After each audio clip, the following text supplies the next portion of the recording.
Educational report, removing charge-offs from your credit report. Introduction to charge-off removal. In this video, we focus on the process of removing charge-offs from credit reports and the new strategy that has been developed to help achieve this result. The method involves understanding the charge-off process, recognizing the relationship between the original creditor and debt collectors, and using specific legal tactics to leverage debt validation and hardship letters. This strategy has proven to be effective, particularly for larger amounts of debt.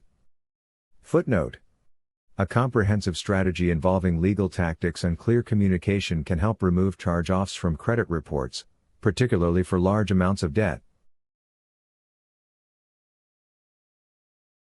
Step 1.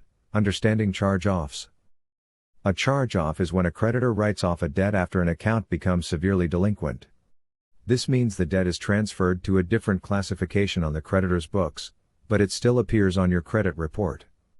Credit card companies and auto loan companies are required by law to charge off accounts after a specific period of non-payment, such as 6 months for credit card companies. The charge-off is a formal declaration that the debt is unlikely to be collected, but the debt still exists, and it negatively impacts your credit report. Footnote: a charge-off is a formal accounting entry by creditors that negatively affects a consumer's credit report but does not eliminate the debt. Step 2. Financial hardship and its impact. Before initiating the process to remove a charge-off, it's essential to understand your financial hardship. You must assess whether your hardship is caused by medical, financial, or job-related issues, and if it has had a direct impact on your inability to repay the debt. If you can clearly express this hardship, it will serve as the basis for negotiating with the creditor or debt collector. Writing a hardship letter and explaining your situation will notify the creditor of your inability to pay and can lead to the consideration of debt cancellation.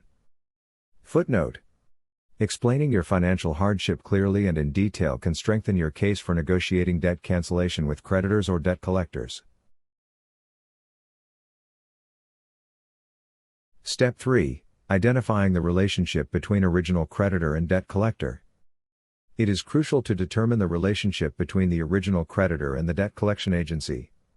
This step ensures that you understand whether the debt collector owns the debt or if they have been hired by the original creditor. A review of the debt collection letter will reveal whether the debt collector purchased the debt or was assigned the debt by another collection agency. Knowing this relationship helps clarify the creditor's authority and assists in crafting a proper dispute or negotiation strategy. Footnote: understanding whether the debt collector owns or is assigned the debt is critical for determining how to proceed with the dispute or settlement process. Step 4. Statute of limitations on debt. In many cases, debt collectors can no longer pursue a debt if the statute of limitations has expired. The statute of limitations for debt collection varies by state. For example, in Wisconsin, the statute of limitations for contract-based debt is 6 years. If the debt exceeds this period without any payment or judgment, you may have grounds to dispute the collection based on the statute of limitations. If the debt is too old, writing a letter that cites the statute of limitations can compel the debt collector to cease collection efforts. Footnote: knowing the statute of limitations for your state can help you dispute outdated debts and prevent unnecessary collection efforts. Step 5. Writing the debt hardship letter. Once you have assessed the financial hardship, it's time to draft a debt hardship letter.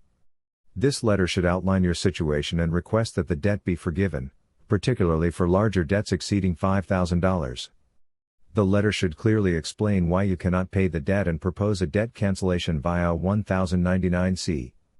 When sending the hardship letter, ask the debt collector where to submit it and ensure that it is recorded in their system. This step signals that the debt is uncollectible, potentially forcing the creditor to consider a 1099-C debt cancellation. Footnote: a well-crafted hardship letter is crucial for initiating debt cancellation requests and must be sent to the correct department to ensure proper processing. Step 6. Debt validation process. If the debt collector refuses to accept your hardship claim or fails to cancel the debt, The next step is debt validation. Debt validation requires the debt collector to provide proof of the debt's legitimacy.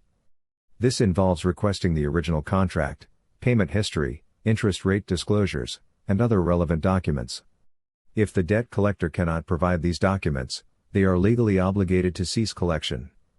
The validation process is essential for challenging the debt's validity and ensuring that all terms and conditions are correct. Footnote: Debt validation requests help ensure that the debt collector provides proper documentation, potentially forcing them to cease collection efforts if they fail to comply. Step 7. Negotiating debt settlement. Once you have successfully validated the debt, it may be time to negotiate a settlement. If the creditor or debt collector has not provided sufficient documentation or if they are unwilling to cancel the debt, negotiating a settlement can lead to debt reduction or removal from your credit report.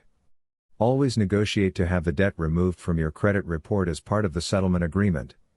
This ensures that the negative item is not retained on your credit history.